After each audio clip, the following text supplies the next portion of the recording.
Bienvenidos al podcast realizado por el grupo número 2.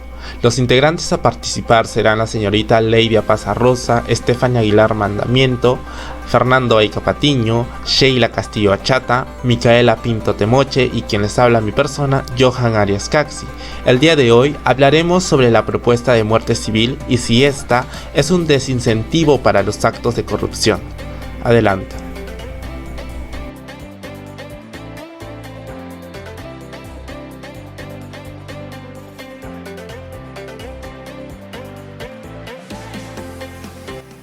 Como sabemos, la corrupción es uno de los problemas que afecta a todas las sociedades de todo el mundo y nuestro país no es indiferente a ello. La muerte civil en el Perú se habla desde el gobierno de Pedro Pablo Kuczynski.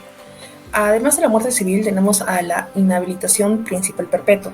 Esta se da cuando en los actos de corrupción se ha visto implicado un movimiento de dinero cuyo valor es superior a las 15 UITs o cuando se ha visto la participación en organizaciones criminales o cuando se ha visto perjudicado los programas asistenciales del Estado, como por ejemplo Beca 18, el programa Juntos, Pensión 65. Más que todo, la muerte civil es considerada como una solución para reducir los actos de corrupción, pero esto se debe mejorar ya que no está al 100% claro.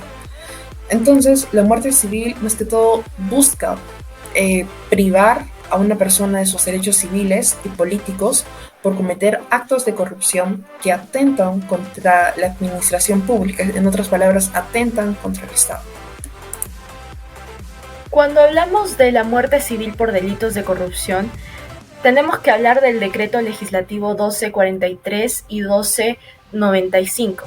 Centrándonos en el Decreto Legislativo 1243, este decreto legislativo modifica el Código Penal y el Código de Ejecución Penal a fin de establecer y ampliar el plazo de duración de la pena de inhabilitación principal e incorporar la inhabilitación perpetua para los delitos cometidos contra la administración pública y crea el Registro Único de Condenados Inhabilitado.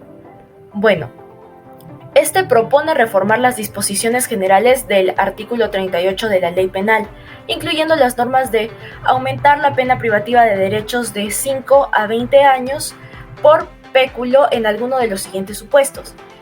Estos vendrían a ser contrabando, cobro ilícito, colusión, corrupción, malversación de fondos públicos, cohecho privado, cohecho internacional, tanto también incluiría el cohecho indebido, cohecho específico, cohecho de asistente judicial, cohecho en general, cohecho transnacional, cohecho de bienes específicos, negociaciones colusorias, tráfico de influencias y enriquecimiento ilícito.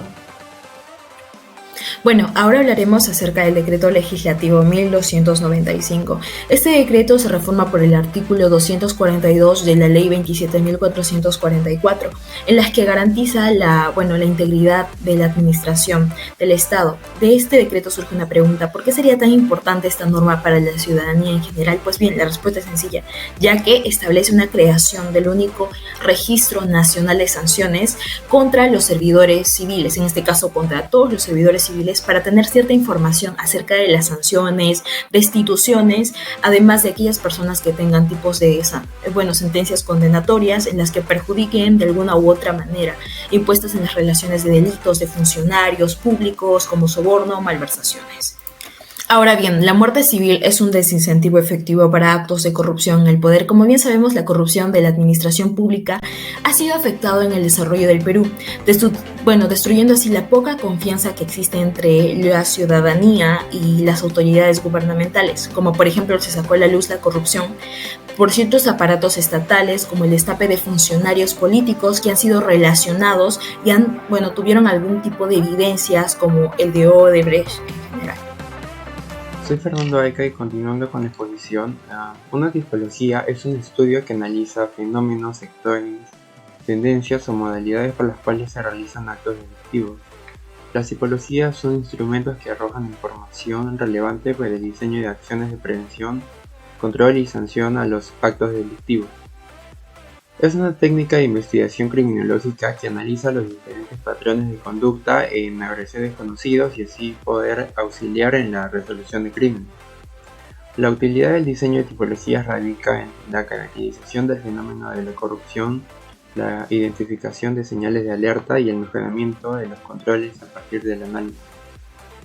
En particular, cuando se han analizado casos de lavado de activos que tuvieron como delitos fuentes de hechos de gran corrupción, se ha encontrado que los métodos más comunes para lavar activos son el peculado, la colusión y el cohecho. Algunas consideraciones a tener en cuenta al acercarse a los tipos es que las tipologías hacen descripciones basadas en eventos reales que dieron como resultado el proceso y la resolución. También destacan la relación entre el delito de corrupción y el delito de blanqueo de capitales, y finalmente pueden tener distintas modalidades según el contexto en el que se desarrollen y los medios utilizados para materializar el acto de corrupción. Gracias. Sabemos que durante los últimos años en nuestro país ha avanzado bastante la corrupción y pues vemos que ha afectado bastante al Estado y a nuestra sociedad.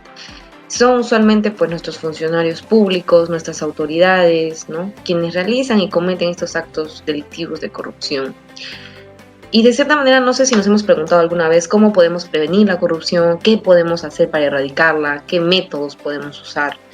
Y si bien es cierto, yo inicio desde la ética y la moral. Considero que la ética y la moral son muy fundamentales para controlar y erradicar la corrupción, porque pues se involucran los valores éticos y morales de una persona, que se van formando desde pequeños hasta grandes y que no deberían desaparecer, pues deberían fortalecerse aún más. Y es así como también menciono al doctor Sanguinetti, que mencionaba que también teníamos diferentes maneras de prevenir la corrupción, y una de ellas era a través de una mejora en los mecanismos de regulación y control de la función pública, ya que si bien es cierto, a través de la regulación y función pública nosotros podemos ver una fiscalización de los tesoros públicos de nuestro país, ¿no?, y la actividad pública que realizan nuestras autoridades. Asimismo, la mejora de los mecanismos de entrada a la política y los cargos de funcionarios públicos, ¿no? Es importante que desde los sistemas electorales se conozca y vea la hoja de vida, se pida reporte económico de las autoridades que van a ingresar para que no veamos más adelante tal vez algo desequilibrado en la economía, ¿no? Asimismo, pues también conocer y analizar a cada funcionario público que se va a contratar.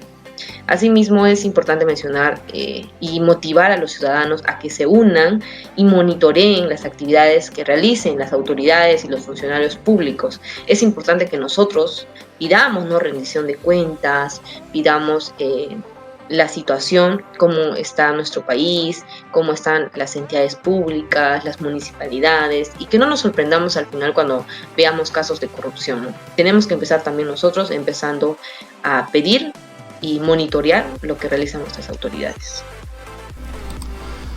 Podemos mencionar algunas entidades y organismos reguladores. Dentro de ello encontramos el Sistema de Alertas Rápidas o SAR, que consiste en un método informático que permite navegar a través de los datos generados por la administración con el objetivo de detectar de una forma inmediata posibles y malas prácticas y riesgos de fraude o corrupción.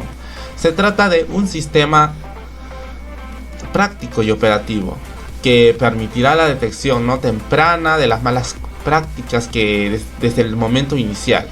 De esta manera se va a impedir o de cierta manera a dificultar todo tipo de actuaciones irregulares que puedan derivar, como ya mencioné, a fraude o corrupción. Por otro lado, encontramos a la Contraloría General de la República, la cual tiene por misión dirigir, supervisar con eficiencia y eficacia el control gubernamental, orientando su accionar al fortalecimiento y transparencia de la gestión de las entidades, la promoción de los valores y la responsabilidad también tanto con los funcionarios y los servidores públicos, así como contribuir con los poderes del Estado en la toma de decisiones con la ciudadanía para su adecuada participación en el control social. Es así que estas entidades y organismos contribuyen de manera eficiente al sector que investigan en el caso de los fraudes y la corrupción, ya que aportan, ¿no?, para la detección de estos actos de fraude. Es por ello que es importante tener en conocimiento las entidades que regulan estos organismos. Muchas gracias.